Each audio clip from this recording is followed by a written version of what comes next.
Bu Ayu. Selamat pagi Pak Abu. Terima kasih waktunya. Pada kesempatan kali ini saya akan melakukan praobservasi dan besok masuk ke kelas panjenengan untuk melakukan beberapa pengamatan terkait pembelajaran. Nah sebelum melakukan observasi, saya akan menyampaikan beberapa pertanyaan. Pelajaran untuk besok itu untuk kelas berapa, tema berapa? Besok itu jadwal kelas 1, tema 8 Pak. Tema 8. Oke. Terus untuk tujuan pembelajarannya apa Bu? Besok saya mengambil yang mengukur panjang benda dengan satuan tidak baku. Materinya itu. Ini termasuk penguatan matematika ya. Ya. Kemudian untuk area pengembangan yang tidak dicapai. Kalau untuk area pengembangannya dari materi tersebut itu nomor 1 jelas pembelajaran menyenangkan Pak. Karena kami kan di kelas 1 itu anak-anak juga memang harus belajar dengan yang menyenangkan kayak gitu. Yang kedua, aktivitas dan pengalaman langsung. Jadi nanti anak-anak akan saya ajak untuk belajar mengukur benda-benda yang ada di sekitar sekolah gitu, di sekitar kelas. Iya, di kelas. Langsung praktek nanti. Jadi misalnya nanti di kelas anak-anak ada buku, pensil, kemudian ya yang ada di kelas gitu loh Pak. Seperti meja, kursi, seperti itu. Jadi tidak sabar ini ingin melihat besok. Waduh, oke, monggo. Besok bisa langsung ke kelas saya. Untuk mendukung semua itu kira-kira strategi pembelajaran seperti apa yang Bu Ayu ingin kemas? Oke, untuk strategi yang saya siapkan karena untuk kelas 1 itu game based learning Pak. Jadi akan saya buat game begitu. Kemudian selain itu anak-anak saya buat menjadi kelompok-kelompok kecil. Kenapa kok dibuat kelompok-kelompok kecil? Supaya mereka tuh belajar untuk kerjasama, nanti bisa saling membantu antara yang satu dengan yang lainnya gitu. Selain itu juga anak-anak saya ajak untuk mengisi seperti LKPD begitu loh Pak. Apa yang dia ukur seperti itu. Langsung juga pada saat itu. Terima kasih Bu Ayu. Kemudian yang terakhir, kira-kira harapan atau ide ke depan yang ingin dicapai lebih lanjut seperti pembelajaran nanti berikutnya, itu harapan yang ingin didapatkan dari anak. Harapan saya sih kalau untuk kelas 1, karena kelas 1 kan belajarnya kan bersifat konkret gitu ya Pak. Jadi pertama mereka harus punya pengalaman. Jadi belajar adalah bagian dari pengalaman. Yang kedua belajar menyenangkan, dan yang ketiga kita belajar sambil bermain gitu loh Pak. Jadi supaya anak-anak tuh belajar itu tidak terasa bahwa dia itu sebetulnya sedang belajar. Padahal seakan-akan sedang bermain, tapi si anak tersebut mendapatkan sebuah pembelajaran, pengalaman yang ternyata itu adalah bagian dari pembelajaran. Harapan saya sih begitu, iya. Ya, terima kasih Bu Ayu, semoga sukses pembelajaran besok. Kita ketemu lagi dan sudah nggak sabar ini ingin melihat kelasnya langsung. Monggo Pak Abud bisa ke kelas saya. Salam sukses untuk anak-anak semua.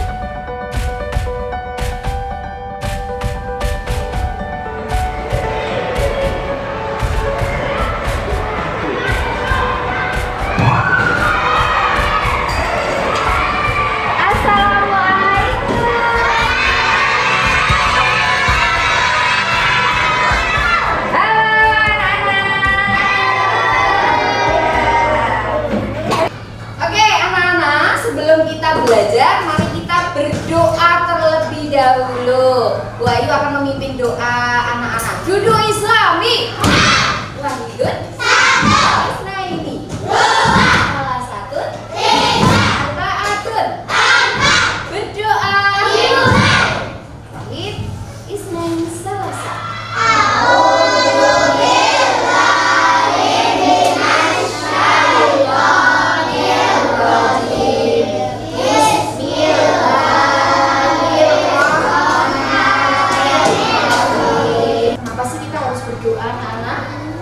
Supaya pinter banget, supaya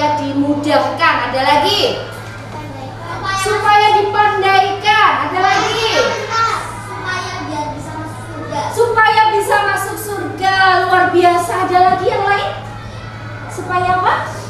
Banyak sekali ya manfaatnya kita itu berdoa supaya dimudahkan, dipandaikan, ilmunya bermanfaat. Oke, anak-anak, kita akan belajar tema 8 tentang peristiwa siang dan malam. Sebelum kita belajar, Bu Ayu mau ngecek perlengkapan anak-anak dulu. Apa saja yang harus disiapkan?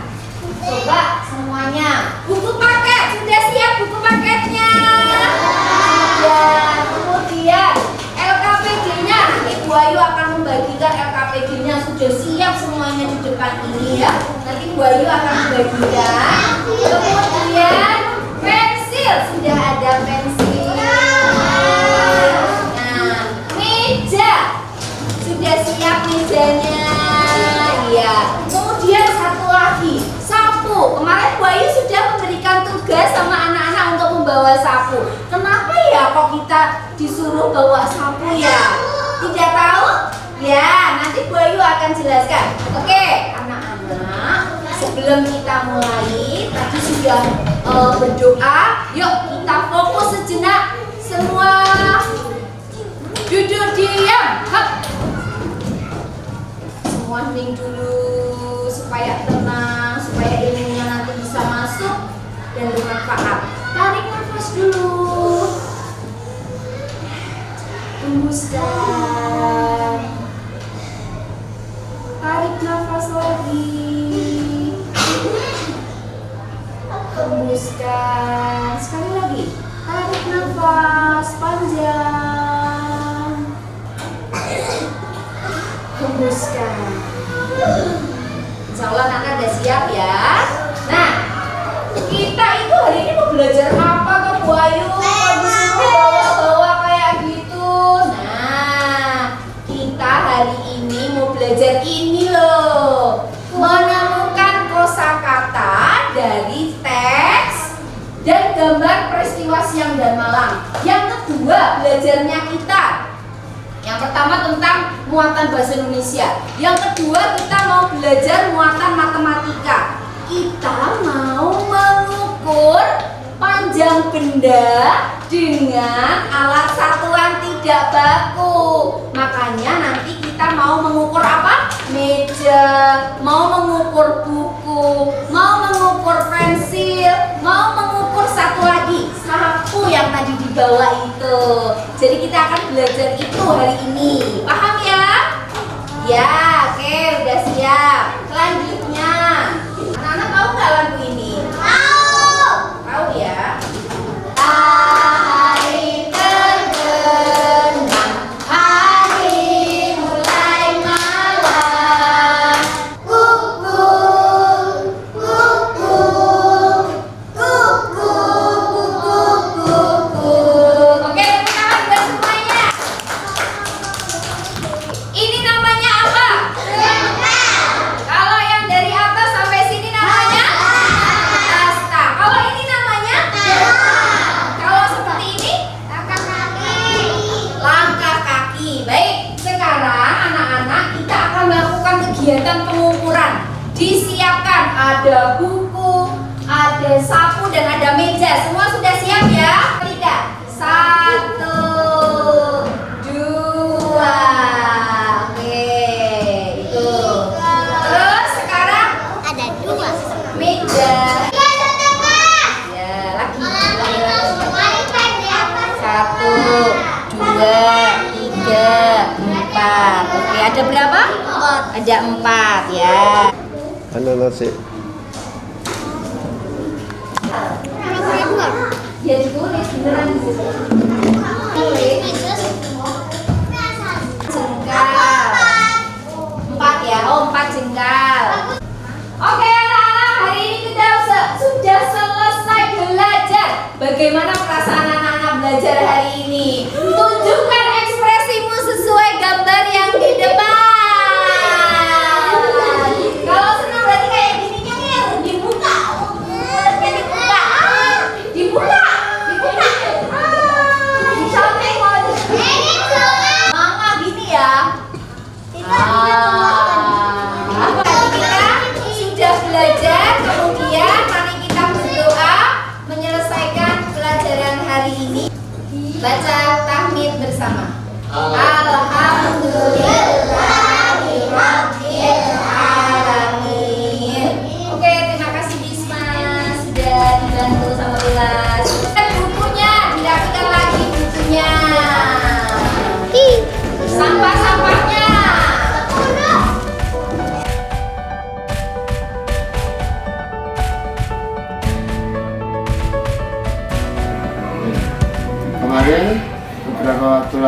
saya sudah mengobservasi Bu Ayu di hari Kamis kalau nggak salah tanggal 13 April 2023.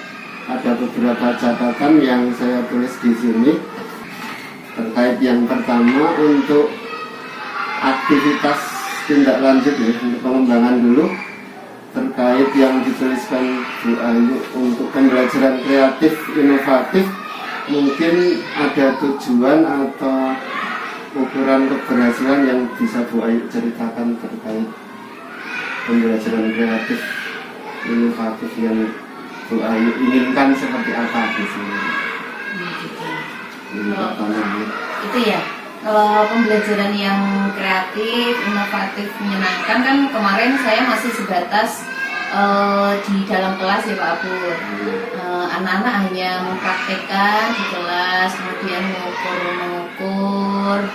mengukur benda-benda yang masih sebatas berada di kelas saja, kayak mengukur meja, mengukur papan tulis, mengukur lantai, buku, pensil, meja, dan lain-lain, masih sebatas itu. Nah, untuk pengembangan selanjutnya saya ingin anak-anak itu selain di dalam kelas juga saya ingin diajak untuk ke luar kelas gitu loh Pak. Jadi mengukur panjang lapangan badminton kita, mengukur panjang misalnya area halaman belakang gitu. Jadi lapangannya ukurannya berapa kita ukur dengan satuan tidak baku. Misalnya kalau di lapangan kan berarti anak-anak untuk mengukur dengan langkah kaki kayak gitu Pak. Selain itu juga saya juga butuh pengembangan di segi inovatif yang lainnya gitu loh Pak, selain yang ada di lapangan atau di luar sekolah. Yang pembelajaran kreatif inovatif tadi ini sekalian saya tuliskan. Untuk rencana waktunya kira-kira kalau rencana waktu, karena kalau dari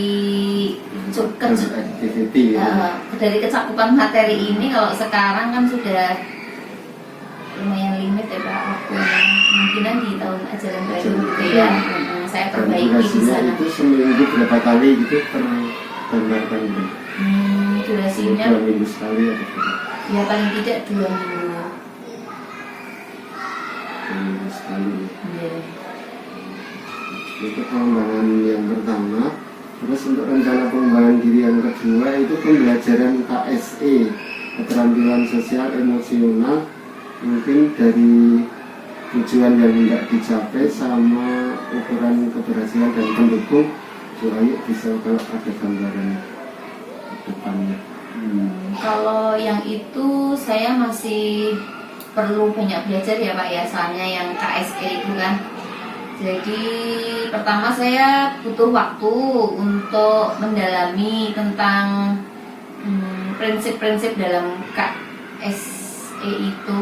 Jadi saya harus banyak mengikuti forum-forum komunikasi komunitas ini Pak. Saya harus ikut itu dulu supaya tahu ya. Apalagi kelas bawah ya. Apalagi kelas bawah, kalau kelas 1 gitu kan cara mengajarkannya gimana. Kemudian untuk bisa menyisipi itu di dalam RPP gimana gitu. Terus satu lagi untuk terkait pembelajaran diferensiasi, itu bisa digambarkan tujuan yang tidak dicapai dan ukuran keberhasilan sama pendukungnya. Kalau untuk yang diferensiasi sebetulnya kemarin sudah mencakup di bagian proses ya Pak ya. Nah itu nanti saya kembangkan, misalnya anak-anak saya ajak ketika di rumah gitu Pak, saya beri tugas gitu, saya beri tugas di rumah, kemudian mereka saya beri kebebasan untuk mengukur benda-benda yang ada di rumah. Saya tinggal membuatkan LKPD-nya, tetapi mereka isian cakupannya itu benda-bendanya bebas dan alat yang digunakan pun bebas.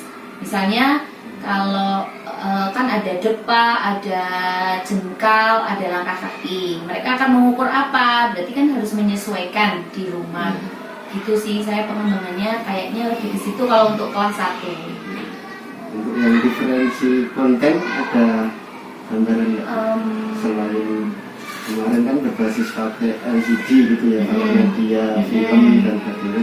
Mungkin ada gambaran untuk pengembangan konten, diferensiasi konten. Oh, mungkin lebih ke ini ya,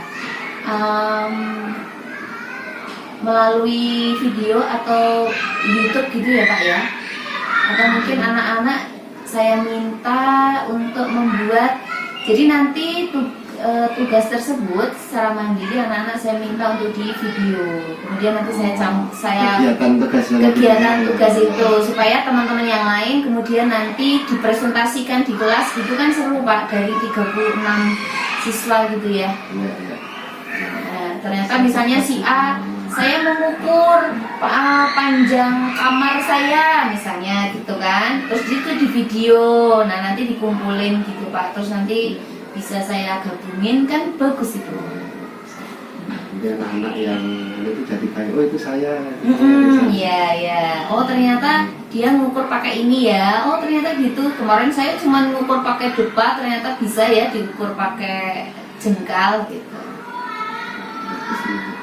Terkait waktu nanti juga menyelesaikan ya tugas di rumah. Kalau waktu ya. Untuk yang diferensiasi project mungkin ada pengembangan.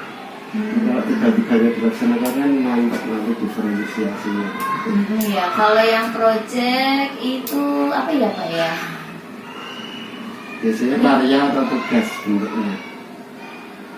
Misalnya nanti ada anak yang menyampaikan karya panjang satuan tidak baku benda-benda tertentu dalam bentuk ada yang poster, ada yang tabel, atau karya yang lukis atau apapun. Iya. Berarti nanti kalau narasi. Berarti yang project nanti bisa saya buatkan kumpulan portofolionya anak ya. Jadi mereka saya minta untuk kami tugaskan, misalnya ada yang kemarin habis mengukur apa disuruh menggambar atau mewarnai gitu Pak. Kalau kelas 1 kayaknya lebih ke situ deh, karena belum bisa yang lebih luas kayaknya. Lanjut ini, terima kasih. Terus satu lagi tuh untuk tambahan pengembangan yaitu budaya positif. Mungkin dari kelas 2 kemarin, terutama kelas bawah nih, ada enggak aktivitas pengembangan yang mengarah ke budaya positif terkait dengan tujuan ataupun pendukung yang ada? Kalau budaya positifnya yang jelas belajar itu sebagai sebuah pengalaman kalau menurut saya Pak. Itu jelas. Karena kalau kelas bawah itu kan nggak bisa belajar dengan cara yang abstrak. Maka setiap pembelajaran itu ya harus ada pengalaman langsung. Kayak mengukur, anak-anak kan abstrak, kalau mau bilang mengukur itu gimana toh mengukur gitu. Itu pengalaman langsung. Kemarin saya juga melihat ada beberapa budaya positif yang potensi dikemas. Itu seperti anak kan tempat duduknya kayaknya berbeda-beda terus ya Bu. Di kota ada yang memanjang, terus juga anak ada yang mengambil sampah kemudian dimasukkan, itu bisa diciptakan. Selain itu budaya positifnya di kelas saya itu memang pertama sebelum pembelajaran gitu kan, kami kan sudah ada kesepakatan kelas itu Pak. Jadi kalau kelasnya masih kotor, belum rapi, berarti kan belajarnya belum dimulai. Kemudian kalau ada sampah-sampah, mereka juga harus bertanggung jawab begitu. Kemudian pada saat pembelajaran mereka sudah diberi kesepakatan budaya di kelas itu, jika ada temannya yang misalnya sedang maju atau presentasi atau diberi tugas oleh guru, berarti kan yang lain harus menghormati. Terima kasih Bu. Jadi kemarin ada 4 itu poin di pengembangan diri yang saya tangkap, dan ini setelah dijelaskan jadi lebih jelas lagi ya, yaitu yang pertama pembelajaran kreatif inovatif, kemudian yang kedua pembelajaran KSE, keterampilan sosial emosional, kemudian pembelajaran diferensiasi diantaranya konten, proses, dan proyek, kemudian yang terakhir budaya positif. untuk kelas bawah luar biasa ini yang dengan baik diteruskan nanti ditemukan ya karena selanjutnya. Mudah-mudahan ya Pak. Masih belajar. Terus untuk yang terkait refleksi pembelajaran dan observasi kemarin, kira-kira percakapan pra-observasi kita sampai sekarang ini berjalan sudah baik apa belum? Apa ada yang perlu diperbaiki? Oh, percakapannya, topiknya ke ini Pak, lebih ke ini misalnya, atau gimana cara penyampaian dan masukan mungkin dari Oh iya, saya sih merasakan percakapan kemarin sudah cukup baik, sudah bagus ya Pak Andi ya.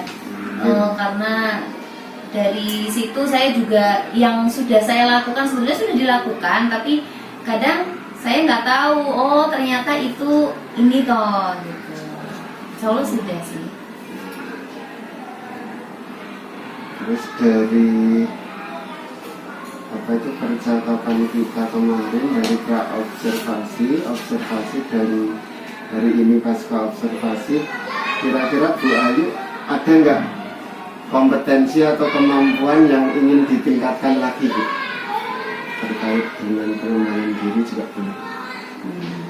Saya sih ya pingin banget untuk mengembangkan diri terutama di dalam pembelajaran ya Pak, apalagi di era sekarang, supaya lebih menyenangkan lagi, meskipun selama ini juga saya sudah berusaha untuk mengatur strategi pembelajaran, medianya bagaimana, kemudian cara menyampaikan ke anaknya bagaimana. Terkait dengan diferensiasi itu Pak, saya yang kayaknya masih perlu menggali supaya pembelajaran diferensiasi di kelas saya juga bisa lebih baik lagi, lebih inovatif gitu loh Pak. Kita dampingi observasi sampai ke pasca ini, termasuk coaching yang dirasakan Bu Ayu. Ya kalau pertama sih saya merasakan lah kok ngajar ditungguin gitu kan ya gimana gitu ya.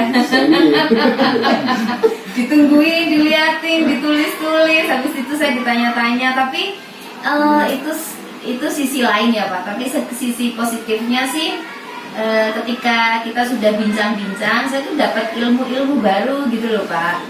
Ternyata oh begini ya, sekarang itu ada tambahan KSE gitu loh Pak. Nah itu saya nggak tahu, akhirnya saya jadi tahu, oh ternyata yang bagian itu tuh adalah termasuk sudah dilakukan, tetapi saya nggak tahu istilahnya gitu loh. Oh ternyata itu toh yang KSE, ternyata ketika pembelajaran perlu disisipi itu gitu. Terus saya juga banyak mendapatkan kayak misalkan diferensiasi. Saya pikir kalau yang dulu-dulu kan saya nganggapnya belajar ya kalau sudah LKPD-nya sama ya anak-anak harus sama, bendanya harus saya tentukan. Kalau mau ngukur pensil atau pulpen ya pulpen semuanya gitu. Terus dari saya bincang-bincang gitu terus dapat ilmunya kok, oh iya ya ternyata kalau diferensi itu tidak serumit yang saya bayangkan ya. Ternyata diferensi itu sesederhana itu, sesuai kebutuhan anak aja gitu sih. Untuk di aktivitas ya, kalau untuk perasaan dulu senang. Yo perasaan seneng lah, senang. Saya jadi merasa ini loh Pak, kalau selama ini kan saya buntu, kalau mau curhat saya tuh mengalami misalnya masalah di dalam kelas. Aku nangani anak kok susah ya yang bagian gini, kan tidak semua anak itu enak ya dan sama perlakuannya. Kan ada anak yang memang motivasinya kurang, ada yang memang penangkapannya yang kurang, ada anak yang dia lebih suka dengan apa yang dia pilih gitu-gitu ya. Dari situ saya jadi bisa curhat, intinya itu.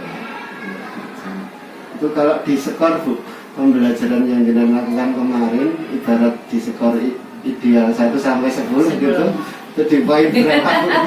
Berapa ya? Masa saya yang ngarani? Ya. Seharusnya Bapak yang ngarani. Kalau saya kan ada catatannya nih. Ada Oh gitu skornya. ya. Kalau kira-kira Bu Ayu sama apa enggak ya skornya ya? Nanti sama apa enggak ini? Kalau dari refleksi saya sih, insya Allah yang sudah saya lakukan 8 lah, saya berani. Nggak tahu kalau skornya Pak Abud. Iya iya. Kalau skor yang ingin diimpikan itu sampai berapa? 100 dong. 1 sampai 10, 100 100 ya. ya belajar yang sempurna gitu loh. Kalau mau 8,5 kok kemajuannya kurang. Kalau 9 nanggung banget. Saya ya pengen 100 ya. Belajar yang sempurna gitu loh, yang sesuai kebutuhan siswa. Anaknya seneng juga, gurunya juga senang. Konsep fun school tadi.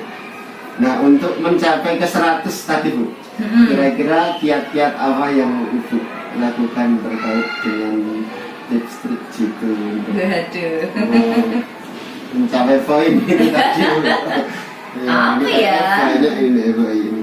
Kan ya, untuk mencapai itu jelas butuh waktu. Pertama butuh waktu, komitmen itu penting. Saya tuh harus punya komitmen dulu. Yang pertama komitmen, kemudian penyesuaian waktunya. Jadi ya masih perlu banyak ilmu yang harus saya dapatkan Pak dari sini. Kira-kira untuk mencapai komitmen itu tadi kan Bu Ayu menyampaikannya masih personal ya sendiri. Itu ada nggak teman-teman atau teman sejawat atau teman-teman yang lain yang sekiranya bisa diajak mendukung untuk nilai 100 tadi? Oh, saya rasa banyak ya kalau di Siapa sekolah kira-kira kita. contohnya?